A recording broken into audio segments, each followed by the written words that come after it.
This happened to me when I was 19, around June 2023. I was in college in New Haven, Connecticut, and worked part-time for wealthy families, including the Sterlings, who lived in Greenwich. They had this massive property in an exclusive area.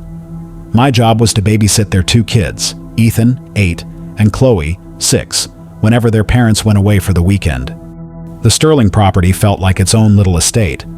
The main house was a huge 3-story stone mansion. Behind it, separated by a large swimming pool, was the pool house, a modern bungalow that worked as a full recreation space. Inside, there was a bar, a pool table, a small arcade room, and big couches facing a giant TV. The windows looked straight across the pool toward the main house, and most importantly, there was an intercom system that connected both buildings. I arrived on Friday afternoon. Dinner went smoothly, and the kids' bedtime routine was easy. Chloe was asleep by 7:30 and Ethan by 8:30. Around 9 p.m., I grabbed the movie The Proposal, some pillows, and walked across the dimly lit garden to the pool house. I turned on all the lights, cranked up the TV volume, and just enjoyed the freedom of not having to worry about waking anyone up. Time went by fast as I FaceTimed my friends, and after a while, I started getting hungry again. Around 10:45 p.m., I decided to grab a quick snack from the main house. I crossed the yard, punched in the garage code, and stepped inside. Their kitchen was like something out of a chef's dream. I took out a pint of fancy gelato and a bottle of sparkling water. Just as I was about to turn around to leave, I heard it. A dull, heavy thud from upstairs. It sounded like something large had hit the carpet, or someone jumping off a bed and landing too hard. It was way too heavy to be a mouse or a creaky noise from the house settling. My heart started pounding. I stood there in the middle of the kitchen, holding melting gelato, listening. Silence. Total silence. I whispered, "Ethan?" No answer. I decided not to go upstairs. I turned off the kitchen lights, ran out the door, and locked it behind me as fast as I could. I made it back to the pool house in seconds and locked both doors. I sat on the couch, sweating even though the air was cool. I kept telling myself it was probably Ethan. Maybe he had a nightmare and fell out of bed. But that didn't help much. I looked across the pool at the main house. Completely dark. Completely still. Around 11:15, the intercom rang. Loud. I jumped and answered. "Hello?" "Eliza, I heard a noise," whispered Chloe. Her voice was tiny and scared. "There's a scratchy sound outside my window." And I peed the bed. I sighed, trying to stay calm. "Okay, sweetie. I'll come up. Just stay in bed, all right?" I grabbed my keys and phone. This time I felt way less confident. As I walked back across the yard, I made sure every door and window I passed was locked. Upstairs, Chloe was curled in the corner of her bed. I comforted her, changed her sheets and pajamas. "What kind of noise, Chloe?" I asked. "Like, psst, outside my window," she said, pointing toward the dark backyard. "Like someone calling me." I went to the window. The yard was dark, only lit faintly by the garden lights. Nothing out there. The window was locked tight. "It's just your imagination," I said, giving her a hug. I left the room, closed the door gently, and headed downstairs. When I got to the main living room, it was dark. But on the big oak coffee table sat a half-full glass of sparkling water, one of the bottles I had just taken from the fridge. I froze. I knew for a fact I hadn't opened it. I'd been holding the bottle and the gelato when I ran out earlier. I'd left them both in the kitchen. My breath caught. That meant someone had been inside the house after I left, had taken the bottle from the kitchen, and carried it into the living room. Maybe even sat there watching the kids. I spun around and ran. I didn't care about the locks or the code. I just ran across the yard back to the pool house, heart pounding so hard it hurt. I locked myself inside. It was 11:45 now. I tried calling Sarah, the mom, but before she could answer, the intercom rang again. This time, I didn't answer. I just stared at it, frozen, my phone still in my hand. After 5 seconds, it rang again. Then again. Over and over. Each ring slicing through the silence like a knife. I forced myself to answer, my voice shaking. "Who is this?" "You've got 10 seconds before I call the cops." All I heard was deep, heavy breathing. Then, silence. And finally, a low, rough voice whispered, "Eliza, we know you're in there." I screamed and dropped my phone. I looked toward the main house. All the upstairs lights, right by the kids' rooms, were on, and in the big central window, there was a man, tall, still, just standing there, a black silhouette staring straight toward the pool house. I grabbed my phone and dialed 911. "Please! There's a man in the house. The kids are inside. The address is..." Before I could finish, the intercom lit up again. It was Ethan's voice, crying and panicked. "Eliza! He opened the door. He's coming. He's in Chloe's room." I screamed into the phone. "He's attacking them. Send someone now." I yelled into the intercom. "Ethan, listen to me. Grab Chloe's hand. The kitchen door code is 3434. Run. Get out now." It was risky as hell, but I had to give them a chance. I threw my phone onto the table, flung open the door, and sprinted across the yard. As I reached the kitchen door, it swung open from the inside. Ethan and Chloe stumbled out. Ethan sobbing, Chloe in shock, eyes wide and empty. I grabbed both of them, turned, and ran back to the pool house. I locked the doors and pulled them behind the couch, holding them tight while calling 911 again. We hid for what felt like forever, until blue and red lights flooded the windows. Flashlights cut across the walls. Police stormed inside. I burst into tears of relief. They took the kids to safety while I gave my statement. The search didn't take long. They let out a tall man with dreadlocks, blank eyes, and a thick hoodie. As they walked him past me, his gaze locked onto mine. Cold, emotionless, like staring into a piece of stone. The cops said he was a homeless guy who used to work on the property months ago. He knew about the intercom system and had been hiding in one of the upstairs utility rooms, waiting. That half-empty glass of water and the scratching sound outside Chloe's window weren't random. They were signs he'd already been moving around the house before the intercom even rang. The Sterlings flew home immediately. I never went back to that property again. And honestly, I still dream about that night.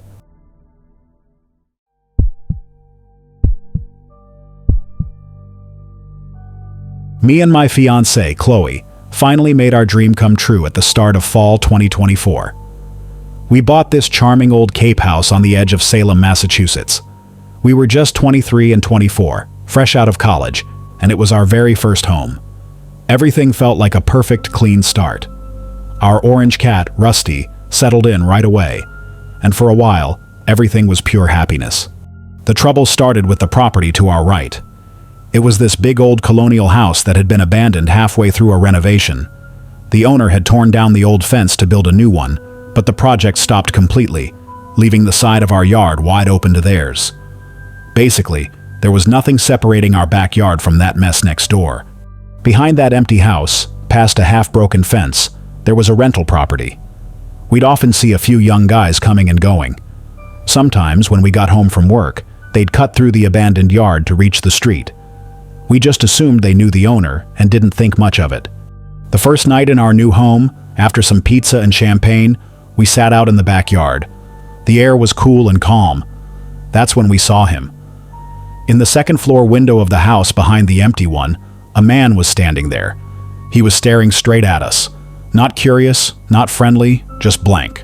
Cold. Completely emotionless. He didn't even blink. The room behind him was pitch dark, so his face looked like a floating mask. We tried to ignore it, but after 30 minutes of that same unbroken stare, we got creeped out and went inside. The next few days felt normal, except for that faint unease every time I looked out the window. I worked from home as a freelancer, while Chloe kept busy unpacking. That weekend, we decided to spend another night outside, trying to reclaim our peace. The moon was bright, and everything was quiet, until we heard something heavy being dragged. The wooden boards blocking the side path shifted, and 3 men stepped into our yard. "Hey, can I help you?" I asked, standing up. My heart was pounding. The youngest one, maybe early 30s, gave this crooked smile. He was holding a thick duffel bag. "Just passing through," he said, but didn't move. "You two the new neighbors?" "We got some good stuff. Want to buy a power drill?" "Cheap." We politely refused. "No thanks. We're good." He kept pushing. I tried to laugh it off. "Sorry, man. We just spent all our money on this place. No budget for stolen drills." He narrowed his eyes. "Okay," he said flatly. Then they just turned and walked straight through our yard, like it was public property. Chloe and I looked at each other. It felt like a real boundary had been crossed. They didn't ask permission. They just walked in. I couldn't shake the thought that maybe they were testing us because we were two young women living alone.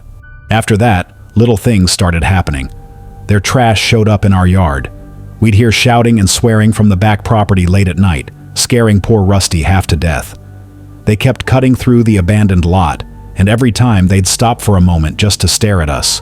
One afternoon, I saw 2 police cruisers pull up on the street. 2 officers went around the side of the empty house, lifted the broken fence, and stepped into the overgrown backyard. They stayed there for about 10 minutes, then left without coming to our door. Whatever was going on back there, it wasn't good. A few days later, 2 uniformed officers actually knocked on our door. "Ma'am," one of them said, "we just wanted to inform you that the rental property at 419 Oak Street, the one behind the vacant house, has been cleared out. The tenants were evicted after multiple complaints of antisocial behavior and possible illegal activity. We were so relieved. Finally, it was over. Or so we thought." We went back to focusing on the house. About 3 weeks later, I was in the upstairs shower when I heard a loud bang outside. I threw on some clothes and found Chloe in the guest room, frozen at the window with her phone up. She was recording. "Wait, look at this," she whispered, shaking. There was a man we'd never seen before, standing in the empty lot. He was pointing straight at our window, my bathroom window. Then, as if he suddenly realized we were watching, he turned and ran. On his way past our yard, he tried the handle of our back door. It was locked, thank God. He kept running into the empty lot, grabbed a big piece of wood, and started smashing the windows of the abandoned house. We called the Salem police. They came, took Chloe's video, and wrote up a report. We kept asking, why did he try our door? Why was he so angry? The cops didn't have answers, just said they'd increase patrols. That night, we installed new motion lights around the house. A few nights later, at exactly 2:16 a.m., we woke up to a low whistle cutting through the silence. It was this slow, eerie kind of whistle. We stayed frozen in bed. Then came a soft scraping sound, followed by 3 hard knocks on our bedroom window facing the yard. I grabbed my phone and opened the doorbell camera feed. Nothing. Checked the security app, and our side camera, the one facing the empty lot, was offline. We couldn't sleep. By sunrise, we packed some bags and drove to Chloe's parents' house in Boston. When we came back that afternoon, our doorbell camera was gone. We found it lying in the grass, the memory card missing. Someone had come back to erase the evidence. We filed another report. This time, the officer on the phone, a sympathetic female sergeant, said, "Ma'am, removing a camera like that is a huge red flag. They're wiping evidence because they're planning something next. Lock everything you own." The harassment didn't stop. Whistling, banging from the empty house, shadows in the windows, it all became part of our nightly routine for the next 5 weeks. We set up hidden cameras inside. One afternoon, while watching TV, we got a motion alert from the indoor cam facing outside. We opened the live feed. There he was, standing dead center in the empty lot. The man in the dark hoodie and ski mask. His hands were spread wide open, like he was posing as some twisted statue of Christ. His head tilted, his eyes locked right on our window. We just froze. He said something, but the glass blocked the sound. After about 2 minutes of that pose, he turned, walked across the street, and stood there. For 40 whole minutes, just staring at our house. We called the police again. The officer who showed up this time sounded bored. "Ma'am, staring at someone's house, even if it's creepy, isn't illegal. Unless he trespasses or threatens you, there's not much we can do." We felt dismissed, like we were being dramatic. We couldn't sleep. Fear became this constant noise in our heads. Then, at 2:59 a.m. on a freezing night, my phone buzzed. Motion alert. I shook Chloe awake. "Someone's outside, Chloe." There are two of them. On the screen, we watched two masked men come from the side of the house, walking toward our window. They weren't hiding anymore. One, the same man with the ski mask, was holding something long and shiny. A crowbar, maybe. The other one shined a flashlight into our window. They stood there for almost a full minute, the light sweeping slowly across the glass, like they were measuring something, counting steps, testing the lock. Then they walked off. No break-in. Just gone. We were trapped in our own home, waiting for the next thing. We kept asking ourselves, why us?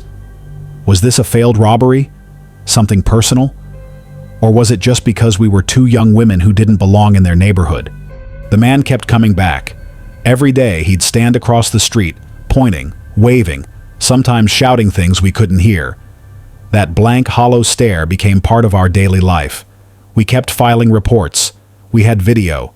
But the cops only promised extra patrols. We knew deep down that one night, those patrols wouldn't be enough. And that thought alone was the scariest part.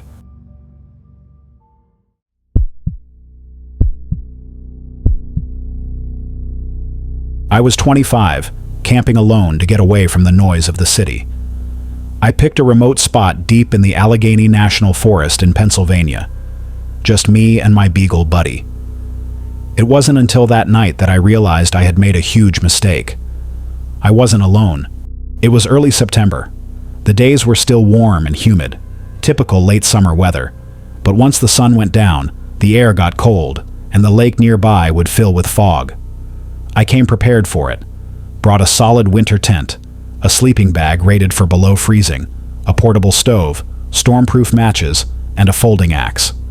I had canned food for 3 full days, but my plan was to fish and eat fresh. The hike from my car was about 2 kilometers through a narrow, barely used trail until I found the perfect spot, a small clearing surrounded by birch and pine trees overlooking Blackwood Lake. It felt peaceful and isolated, exactly what I wanted. Once the tent was up and my pack secured, Buddy and I walked down to the lake. I started fishing, casting into the still water. I spent almost 2 hours out there. I only caught a few small fish, crappie and perch, way too small for dinner, so I let them go. During that time, Buddy started acting strange. He kept turning toward the woods behind us. His tail, which usually wagged constantly, was stiff, and his ears were up, scanning for something. He wasn't barking, but his focus was intense. He's a disciplined dog, so I wasn't worried about him running off. As I walked around the lake toward the east side, I stopped to take in the view. That's when I saw them. 2 figures on the western shore, right where my camp was. I could barely make them out through the distance and the fog, but they were definitely human. They walked away from my campsite and disappeared into the trees. My stomach dropped. This was deep wilderness. No one should have been there unless they were camping in a designated area. I called Buddy softly. "Come on, boy." We hurried back around the lake. When I got there, my heart started pounding. The outer zipper of my tent was pulled down, about a foot. I remembered closing it. I checked everything quickly. My fishing gear was still there, my stove and propane untouched. But one small thing was missing, the pack of hard dog biscuits I'd left on top of the storage bin. Maybe they thought it was food for them. The fact that someone had gone through my stuff, that hit me hard. Annoyance turned into fear. I knew I wasn't sleeping there. For the next hour, I worked quickly, breaking down my camp and moving about 100 meters deeper into the forest, behind a large moss-covered rock formation. From there, no one could see my tent from the lake or the trail. I set up the tent as fast as I could. By the time I finished, it was getting dark. I chopped some wood and lit my stove. Once the flame caught, I fed Buddy and heated up a can of lentil soup for myself. The warmth and smell helped calm my nerves. For a while.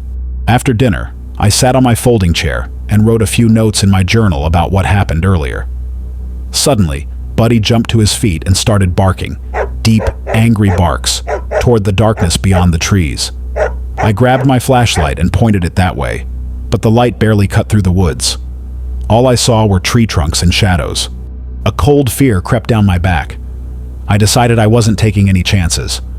I pulled Buddy inside the tent and poured my remaining water over the stove to kill the fire.